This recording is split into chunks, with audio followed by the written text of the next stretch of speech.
কলকাতা হাইকোর্টের রায়ে 26,000 শিক্ষক ও অশিক্ষক কর্মচারীর নিয়োগ বাতিল হওয়ার সঙ্গে সঙ্গে তাদের পাশে দাঁড়ানোর বার্তা দিয়েছেন মুখ্যমন্ত্রী মমতা বন্দ্যোপাধ্যায়। বৃহস্পতিবার সুপ্রিম কোর্টের ধাক্কার পরেও সেই অবস্থানে অনড় থাকলেন মুখ্যমন্ত্রী। রায় ঘোষণার পর এদিন নবান্নে সাংবাদিক বৈঠক করে মুখ্যমন্ত্রী বলেন, বিচার ব্যবস্থার প্রতি আমি শ্রদ্ধাশীল, তবুও মনে কিছু প্রশ্ন জাগে। সাম্প্রতিক বিচারপতির বাড়ি থেকে নগদ 15 কোটি টাকা বাজেয়াপ্ত হয়, সেই বিচারপতিকে বদলি করা হয়েছে, এদেরও তো বদলির নির্দেশ দেওয়া যেতে পারত। মুখ্যমন্ত্রী বলেন, শীর্ষ আদালতকে সম্মান জানিয়েও বলছি এই রায় মেনে নিতে পারছি না। তার কথাই যে 25,000 লোকের চাকরি গেছে, তারা শুধু 25,000 নন, প্রতি পরিবারের 10 জন করে সদস্য থাকলে এই অভিঘাত এসে পড়েছে কয়েক লক্ষ মানুষের উপর। কারো মনে ব্যথা লেগেছে, কারো বুকে ব্যথা লেগেছে, আমি মানসিকভাবে তাদের পাশে দাঁড়াতে এসেছি। যাদের চাকরি গিয়েছে তাদের কেউ গৃহঋণ নিয়ে রেখেছেন, কেউ গাড়ির জন্য ঋণ নিয়েছেন, কারো সন্তান ভালো স্কুলে পড়ে, কারো মায়ের শরীর খারাপ। এতগুলো মানুষের ভার কে নেবে? কেউ যদি ভালো মন্দ করে বসেন, তার দায়ী বা কার? আমরা চাই না এরকম একটা ঘটনাও ঘটুক। সুপ্রিম কোর্টের নির্দেশে শেষমেশ চাকরি বাতিল হয়ে যাওয়ার হাজার হাজার শিক্ষক ও অশিক্ষক কর্মচারীর হতাশায় ভেঙে পড়ার ছবি এদিন দিনভর সংবাদ মাধ্যমে দেখা গিয়েছে। সেই প্রসঙ্গ টেনে মুখ্যমন্ত্রী বলেন, যারা চাকরি হারিয়েছেন তারা 7ই এপ্রিল নেতাজি ইন্ডোর স্টেডিয়ামে একটি সভা ডেকেছেন। আমি জানিয়েছি তাদের সভায় যাব। তবে আবারও বলছি, মানসিক চাপ নেবেন না, ধৈর্য হারাবেন না। সুপ্রিম কোর্ট এদিনের নির্দেশে জানিয়েছে, যাদের অযোগ্য বলে চিহ্নিত করা হয়নি তারা ফের পরীক্ষায় বসতে পারবেন। 3 মাসের মধ্যে 26,000 পদে নিয়োগ প্রক্রিয়া সম্পন্ন করতে হবে।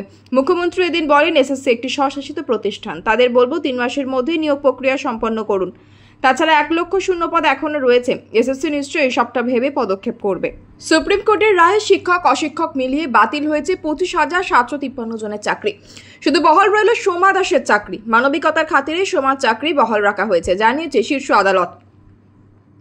একসময় চাকরির দাবিতে অন্য আন্দোলনকারীদের সঙ্গে যোগ দিয়েছিলেন 2018 সালে এসএসসি উত্তীর্ণ যোগ্য চাকরি প্রার্থী সোমা। এদিকে আন্দোলনের মাঝে তিনি আক্রান্ত হয় মারণ রোগ ক্যান্সারে। দীর্ঘ চিকিৎসার পর কিছুটা সুস্থ হয়ে স্বাভাবিক জীবনে ফিরে আসেন সোমা।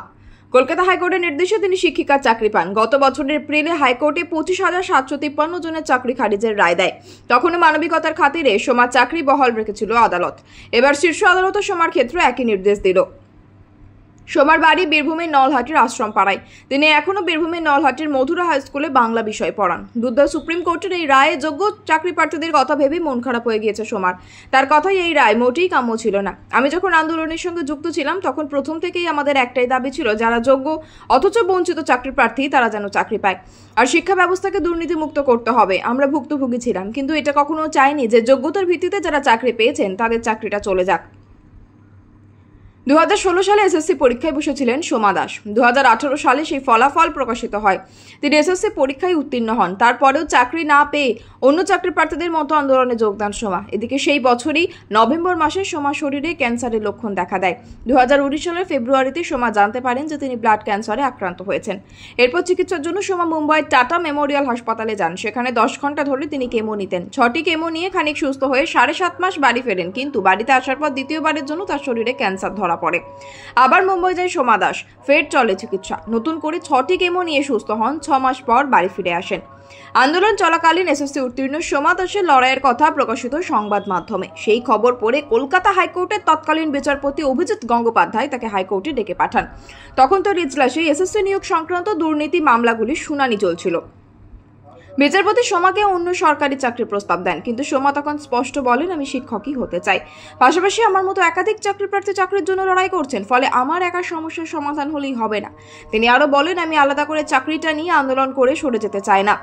সেই বছরই কলকাতা হাইকোর্ট নির্দেশ দেয়, দ্রুত সোমা দাসকে শিক্ষক পদে যোগ দেওয়ার ব্যবস্থা করতে হবে। তারপর 4 জুন বীরভূমের নলহাটির মধুরা হাই স্কুলে শিক্ষিকার পদে যোগ দেন সোমা দাস। রাজ্যের মুখ্য নির্বাচনী আধিকারিক হিসেবে দায়িত্বভার গ্রহণ করলেন মনোজ কুমার আগরওয়াল। বৃহস্পতিবার রাজ্যের মুখ্য নির্বাচনী আধিকারিকদের দফতরে আনুষ্ঠানিকভাবে দায়িত্বভার নিলেন তিনি। তারপরে জাতীয় নির্বাচন কমিশনের সঙ্গে সবকটি রাজ্যের মুখ্য নির্বাচনী আধিকারিকদের নিয়ে বিশেষ বৈঠক করেন তিনি। কে নতুন মুখ্য নির্বাচনী আধিকারিক?